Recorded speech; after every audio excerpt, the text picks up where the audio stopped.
Morning. How many of us adults here, when we were young, we dreamed of growing up and doing something amazing with our lives? Maybe we were hoping for that Olympic gold medal. Boaz. Yeah, right there. Maybe you wanted to be the next Ozzy Osbourne or the next Amy Grant. You wanted to win the Super Bowl. An astronaut, president of the United States. We think of some of these things and we think that's a grand person. Somebody who's a hero to you in some way, right?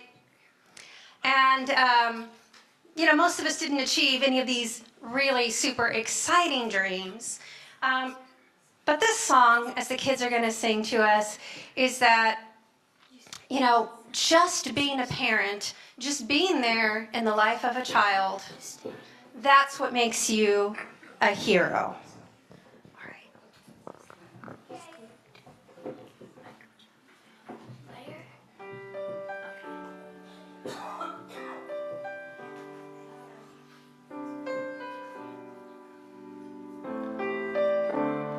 Did you dream you'd be a hero someday?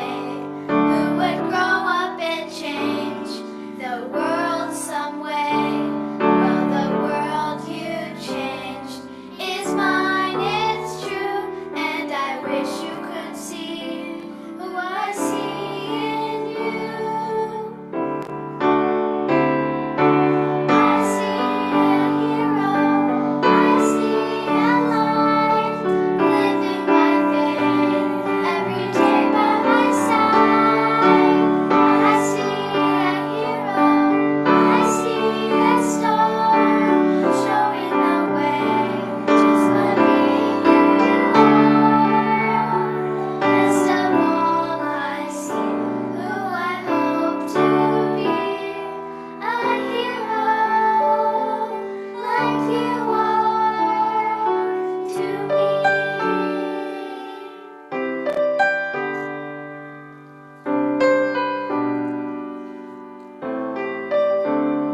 Every truth you teach, the prayers that you say, it will never be lost or fade away. The hours you spend just being my friend are heroic and brave in every way. I see a hero, I see a light, living by faith, every day by my side. I see a hero, I see a star, showing the way, just by being who you are. Best of all, I see who I hope to be, a hero like you are to me. Oh, you are a hero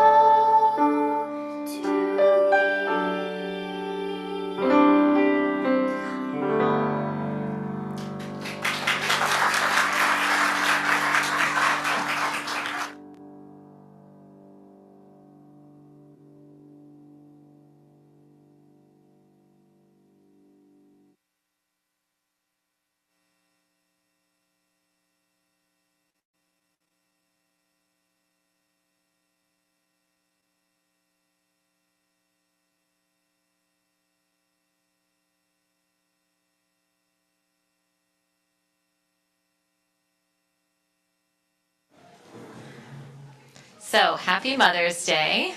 We're going to do things a little differently today. We're going to have a panel of women come up and talk about their experiences mothering. And Children's Church, of course. Children, you are dismissed to go to your own church. Yes. Thank you.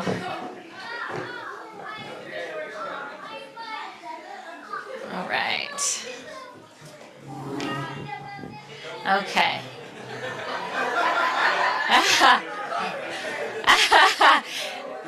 Okay. Good. Okay. And thank you, Dave, for your service today. All right. So I'm going to invite the women of our panel to come up today.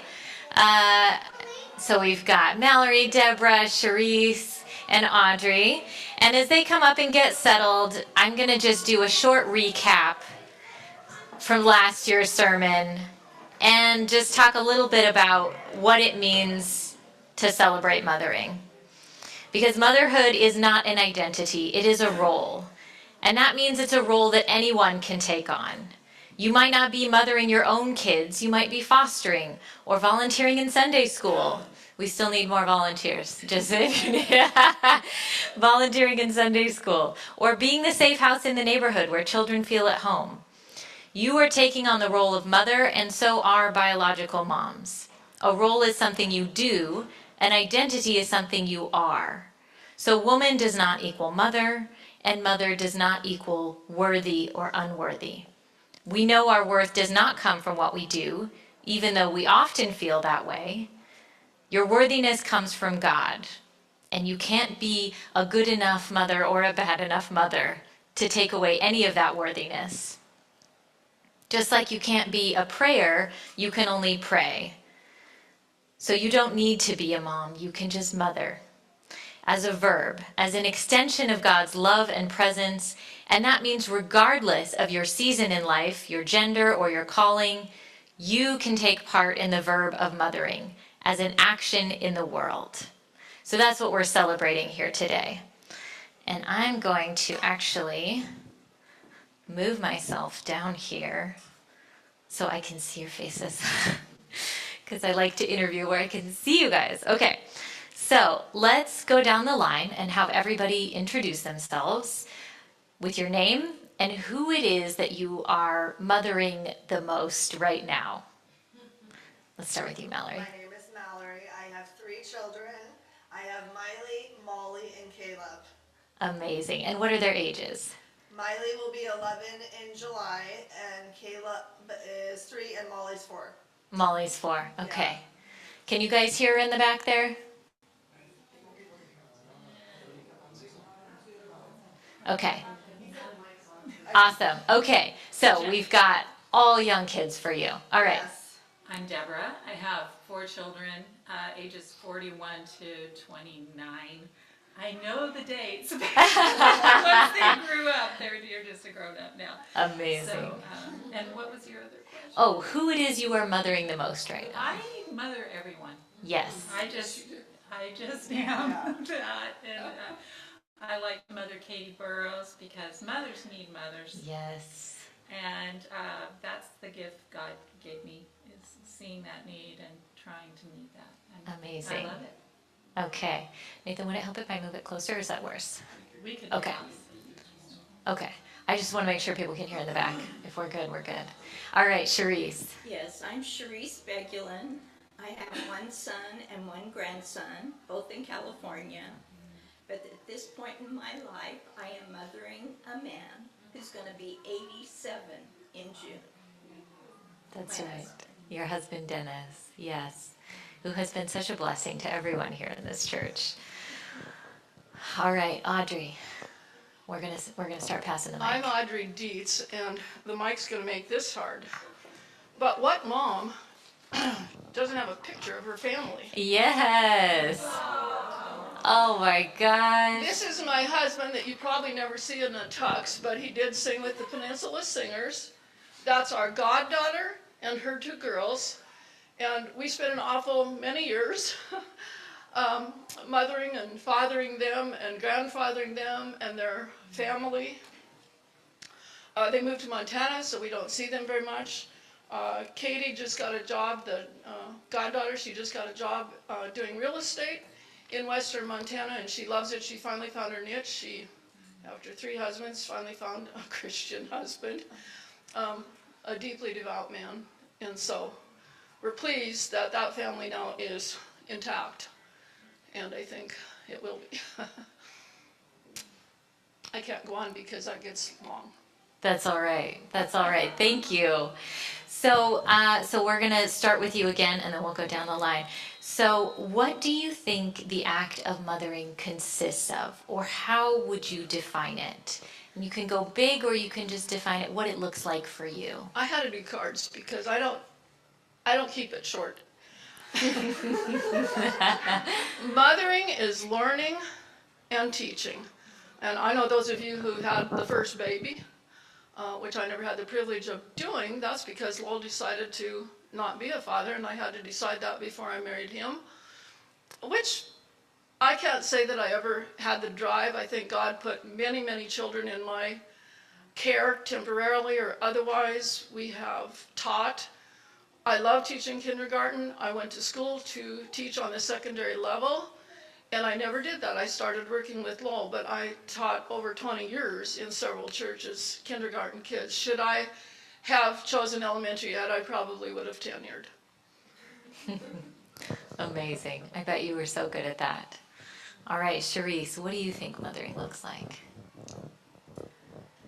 Well, in my life now and what I'm doing is patience, comfort, and continuing to love more and more. Wow. Yes. There's a lot of self-sacrifice, and it's such a unique experience for God to grow us in that. And you willingly sacrifice so much because your babies are the most important thing. Yeah, it's amazing how often you do that without realizing you're even doing it. All right, Mallory, what do you think mothering looks like, or how would you define it?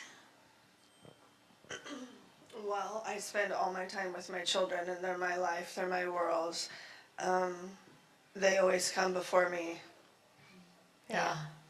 Absolutely. Yeah, they're the best thing in the world. Amazing. All right, so we'll start with you for this one. How has caring for others in this stage of life been unique compared to other stages? So young kids, caring for 3 young kids, as well as your 2 young kids and Miley. How has that been unique? Well, every stage is different.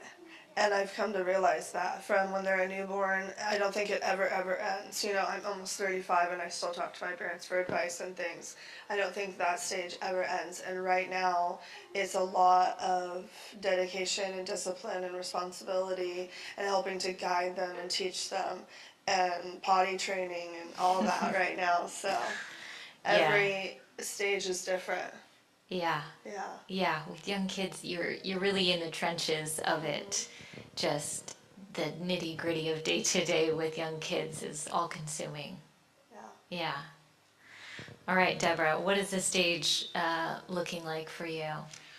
Well, with my own children that I gave birth to, it's pretty simple, and they're all pretty, but it's neat because a couple of them in particular will come to me and still ask for advice, and they really want to hear what I have to say. And if I don't have anything good to say, I tell them I don't have anything good to say, but I'm going to pray about that. So it's very different.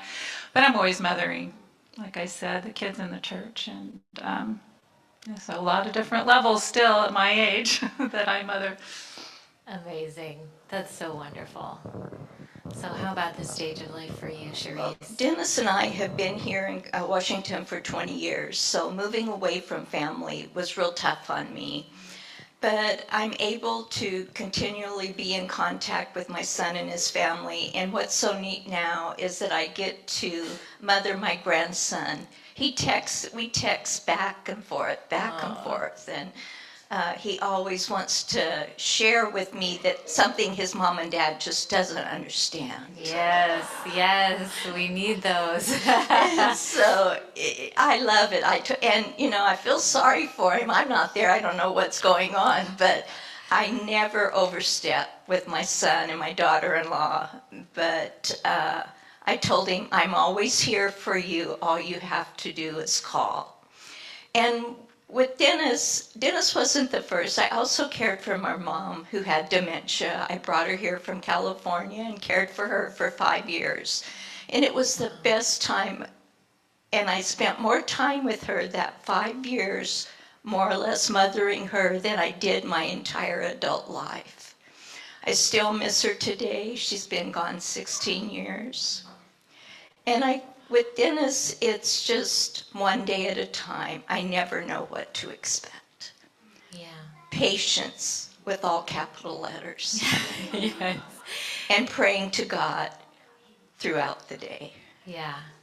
Yeah, that's such a good summary. You never know what to expect. Ever. All right, Audrey, how is caring for others in this stage of life? It's always morphing. It is ever changing. And I am absolutely amazed at those of you who are caring for your grandchildren, in some cases great-grandchildren. Angie, you come to my mind immediately. We pray for you daily. And I think my own mom prepared me for that. She taught us, by her example, to know how to care. I remember that we had a pastor. We lived in very eastern Montana, and that young couple had our little rural church. They couldn't make ends meet, so he'd go help the other ranchers and farmers do their work.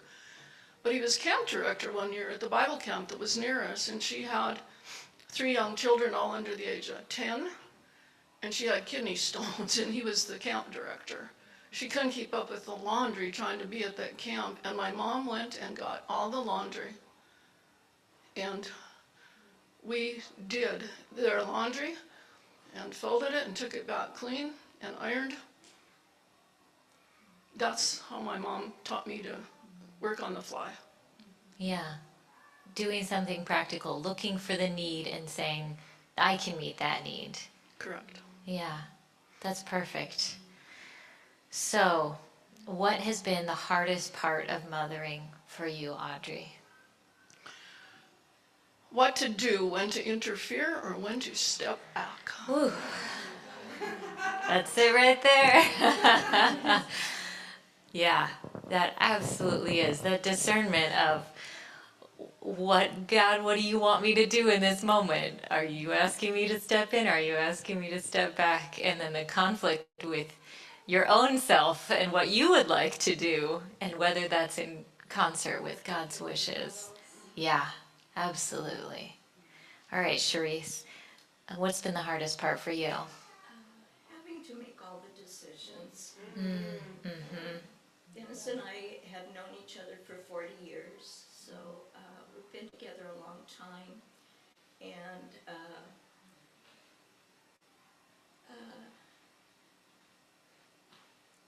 many days I'm in tears.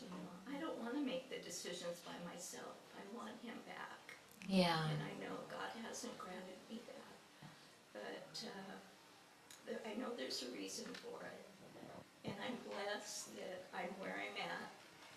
And I'll be going back to California, and that's where all my family is, so I know I'll have a lot of support there.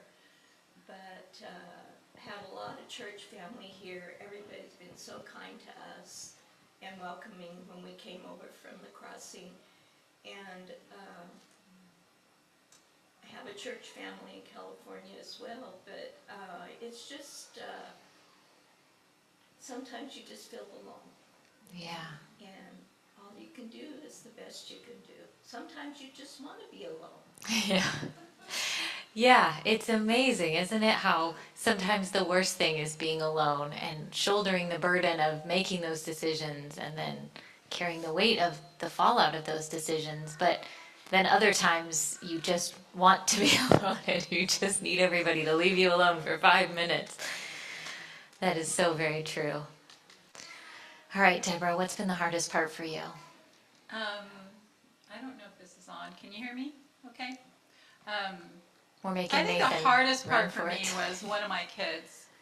I call it poking the bear. I had to do a lot of poking of the bear because he liked to snuggle into a comfort zone and sort of stay there. And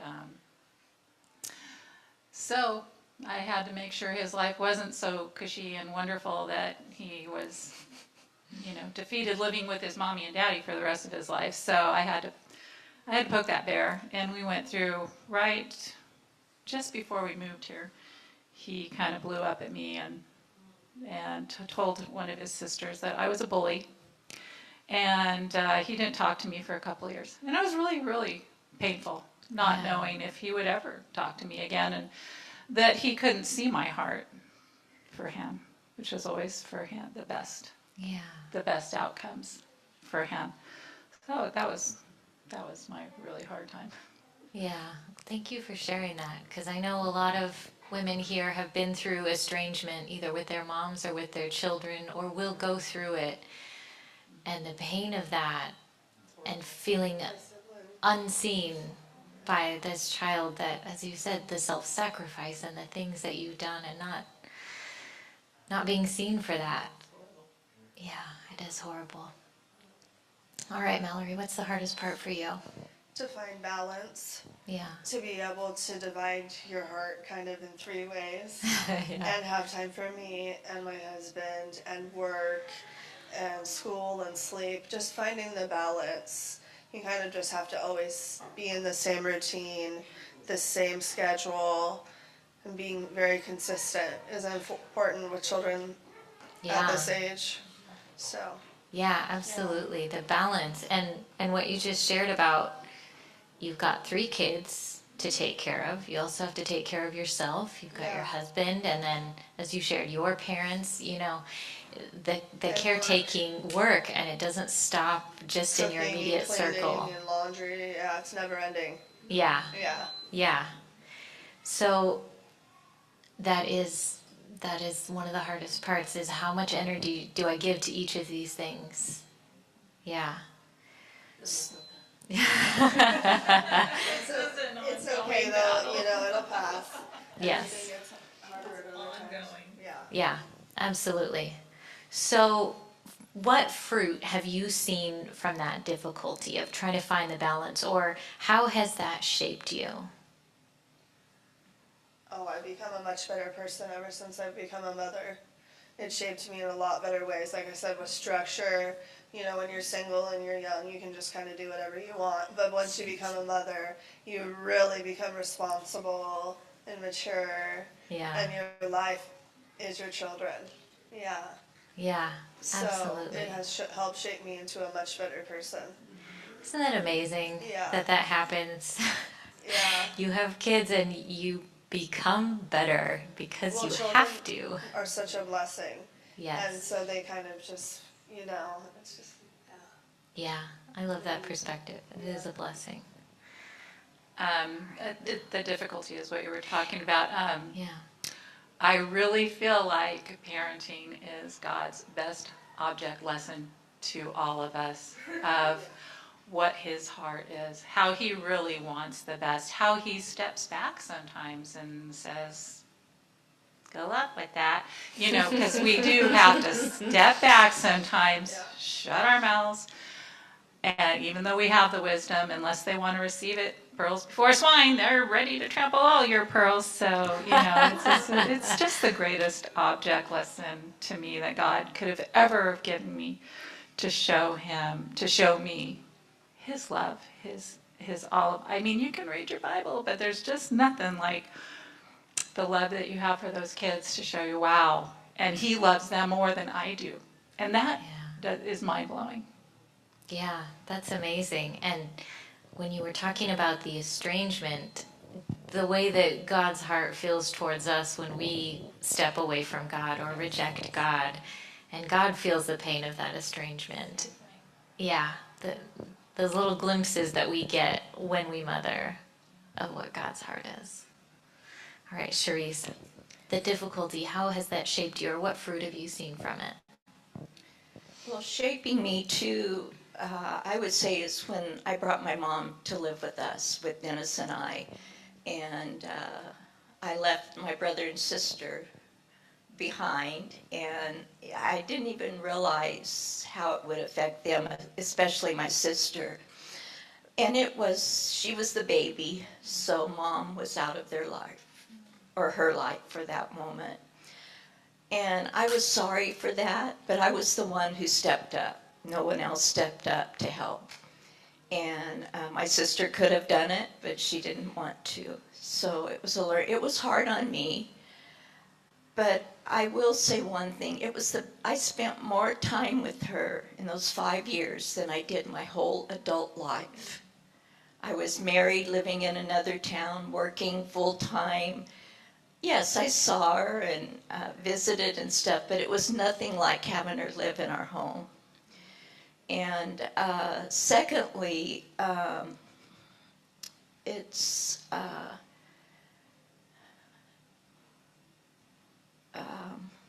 you have to be strong, whether it's kids, family, or friends even. Mm-hmm. Sometimes you mother friends. Yes. And give them a hug or do something special for them. And I try to do that when I see there's a need, but sometimes it's why me? Why me? And look to the sky and in the heart, and it's there for a reason. And move on. The day will pass. Yes. Yeah, absolutely. And when you're doing it, it gives you that perspective and the ability to step into it or to let it go and say, all right, God, it's yours. All right, Audrey, what fruit have you seen from the difficulty? For the most part, life continues. Yeah. It might be upset and it might be confusing and you don't know what to do next.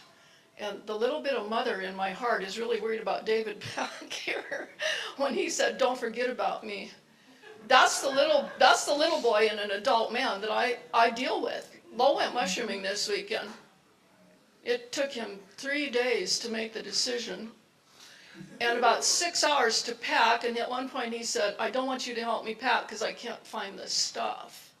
So it'll be really interesting when he gets back, because the mother in me says, I know what you need, I know your meds, I know. Yeah. But life goes on, no matter what happens. And Cherise, you're facing that. Mm-hmm. Yeah, and that's kind of the tension that you and Deborah are both talking about of, I know what you need, but am I always called to be what you need, or do I sometimes step back and let you figure it out yourself, or let you see God stepping in to that for you? And that is a gift, absolutely, to be able to learn to do that. Yeah, I don't think I knew how to do that before I really tried to mother people. And there's been a lot of things in my life that prepared me for being a pastor, but I think mothering people is the most, prepared me the most, because I think that is absolutely the heart of caring for people. So, we've heard about the hardships. What is the greatest joy that you have experienced through mothering, Audrey? The continuing connections. The oldest granddaughter, and she took me to task one time, I introduced her as our goddaughter's daughter, and she said, "Would you please call me your granddaughter?" And it cut me to the heart. She's in Seattle, she's living with her boyfriend, but they stopped at Thanksgiving and connected with us. That's huge to us. Mm-hmm. And I know it is for you. Those of you who have mothering or fathering instincts on those continuing connections are precious. Yeah. Yeah, absolutely. When you see some of that return on your labor and they recognize that connection. All right, Cherise, what about you? Greatest joys of mothering?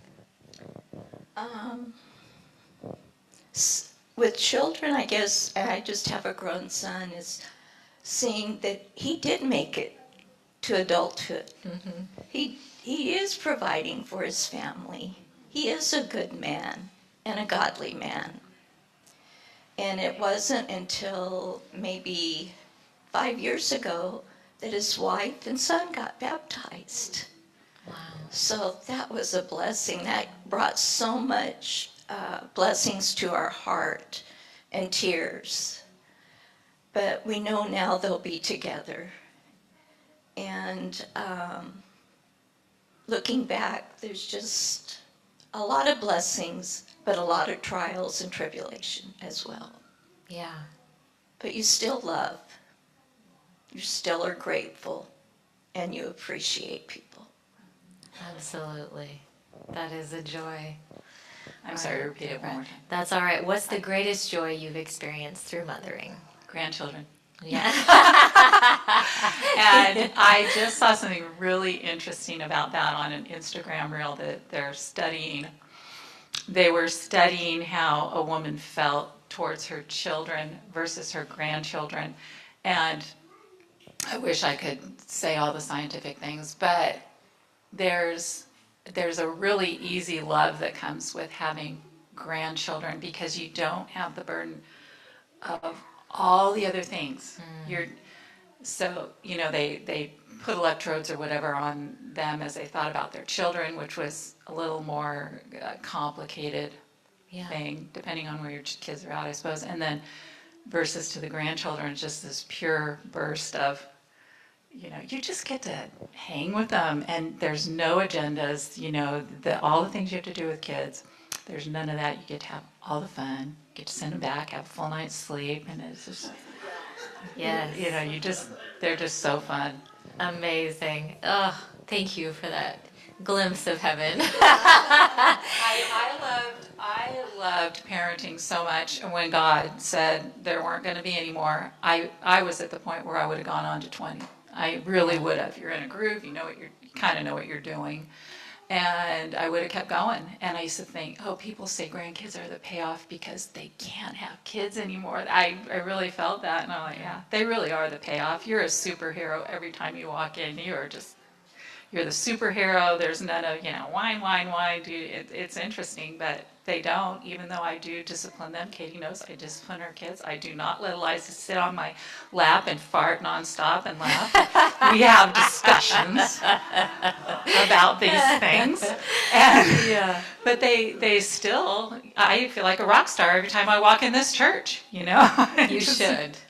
Yes, each one of you should. But I know what you mean. The grandparents are different. Kids save their worst behavior and their hardest feelings for their mom. And they give it all to them. But the grandma gets the fun stuff. Yeah.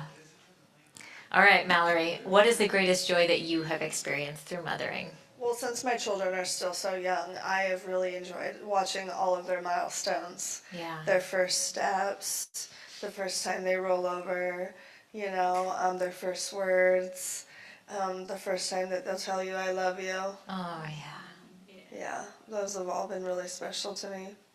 I enjoy watching them sleep because they look like such sweet little angels. Oh, yes. When they're all quiet and peaceful. I have a lot of pictures I take of them sleeping. Yeah. Yeah. It's amazing. It's like they're in a different dimension when they're sleeping, isn't it? Yeah. It's like this complete shift. They don't even seem like the same kid. I know. Yeah. They're sour and then sweet. Yes. Yes. All right. So for our last question here, how have you met God through the work of caring for others and mothering others? Where has God showed up for you in that? I literally feel like all day, every day, I am the hands and feet of Jesus, and everything that I do with God in my heart, and I try to exhibit that to everybody in my life, whether it be at work and with my kids and everywhere I go. Amazing. I'm trying to learn to pick my battles and to realize that you don't really need to cry over spilled milk all the time. Yeah. That's a hard one, but You that's know? amazing. Yeah, I just picked up that whole tote of blocks and Legos and you redumped it, but I don't care. It's whatever. Just shrug it off That's right. because That's it's right. not worth it. It is Yeah. not worth it, yes. And the hands and feet of Jesus. The hands and feet of Jesus are picking up those Legos Yeah. again. Yeah. Yeah. 100%. Yeah. All right, Deborah, how have you met God through caring for others? Boy, all the time you have to. There's so many challenges. And I was so ignorant when I started having children. I thought they were just sort of programmable. Like, you taught them and they did. Uh-huh. Yeah. And you get dealt a new hand on each one, so you really never feel like you've got it down because you're constantly trying to figure out this one's little foibles and hope you don't scar this one emotionally. And, it's such a hard thing. So I do remember one of my children was particularly a challenge.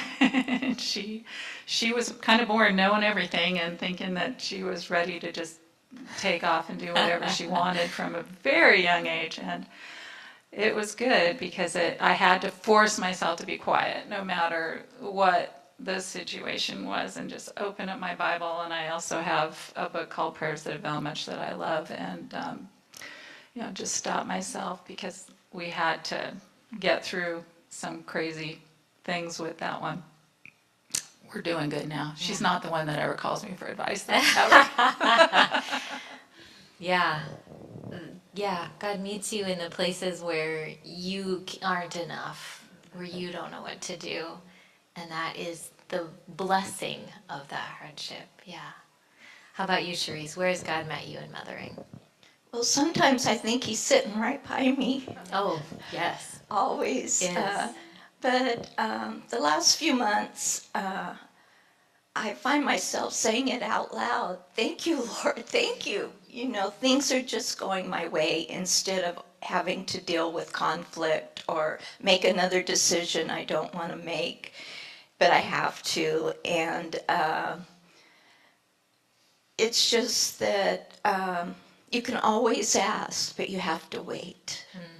I'm not a good waiter. I always try to help God, push him along a little bit. And then I step back and apologize. But I'm not patient for stuff like that. But I've learned over life that you have to wait and be patient. It's not your time right now. And everything, like with this move we're doing now, that I knew everything was just spinning, and I didn't know what to do first. I was trying to do everything first, and that didn't work. So then I prayed. 2 days I stayed home and just prayed throughout the day. And finally I came to the decision that God wanted me just to take care of Dennis, get him all settled in his new location, and then worry about the other stuff, because it wasn't going anywhere. Yeah. So he blessed me with those thoughts. And I'm so grateful. And sometimes I go, why? Why is this happening? Well, there's a reason for it, I'm sure. But being in the flesh is not always easy. It's true. It is not always easy. And that is where God meets us the most, right? I think that's one of the reasons Jesus came and took on flesh, was to meet us there. Yeah. All right, Audrey, how has God met you through the work of mothering others? It makes me really aware of others like myself who, for one reason or the other, did not have children. Rosara, I know she ministered to children for years. She was a teacher. And we know a lady in Bremerton who is in the Mushroom Club there, and she's done educational work with children for years with her heart. But the main thing is it helps me understand a little teeny tiny bit, a drop of how much it is that God gives to care for us. Yeah, absolutely. It is a real picture of God's love, isn't it? Well, I just want to thank each one of you so much from the bottom of my heart that on this Mother's Day, you were willing to come up here and give some of your time and your heart and share from such a wide variety of life experiences and the wisdom of that and the laughter and the hard parts and every little bit of it. We are so blessed to have each one of you in this church, and we are so blessed to hear the testimony of what God is doing through you. So thank you, Audrey and Charisse and Deborah and Mallory. And would one of you like to help me serve communion? It's okay if not. Deborah? All right, awesome. So we are going to do communion now. And we do this by coming up. We take a piece of the bread, we dip it in the cup. And I'm going to pick up that micro knife. And we eat it in remembrance of Jesus. So come as you feel led.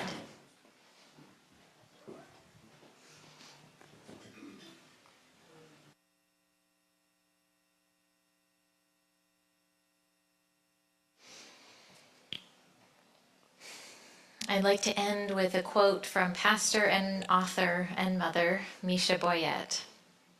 She says, "The longer I live into my mom role, the more I discover how painful and exclusive Mother's Day can feel, especially to folks in the church. The church is filled with people who identify as women but have never had the opportunity to give birth or raise kids. There are those present who have grieved deeply for the children they were never able to have. There are those who have lost children. And I'm certain that if on any Sunday morning in America it was revealed how many of us in the room have experienced the loss during pregnancy or later, it might be shocking. On Mother's Day, many among us are grieving the moms that they have lost, or the moms who have a rejected or broken relationship with them. So when we imagine mothering as a verb, the world opens up. And I would say, so does God. Jesus is what God has to say to the world. This is a phrase I tell my teenagers in the youth group over and over. The life of Jesus is what God wants to say to us. And if that's true, and mothering is a verb that any of us can practice, then Jesus reveals over and over to us the mothering work of God. To mother is to protect the most vulnerable. To mother is to give life. To mother is to relentlessly choose hope. I would offer the premise that if we begin to look for Jesus' mothering presence, we will find it all over the gospel stories. And maybe if we look for it in Scripture, we will also look for it all around us. Maybe we'll realize that we are surrounded by those who mother, and that we are invited to mother too. We are invited to protect the vulnerable, to give life, to choose hope." End quote. Jesus, thank you for the stories that you have given us about your life and the way that we see your heart to mother us. That you said, oh, that I long to gather them under my wings as a hen gathers chicks. That's the way that you feel about us.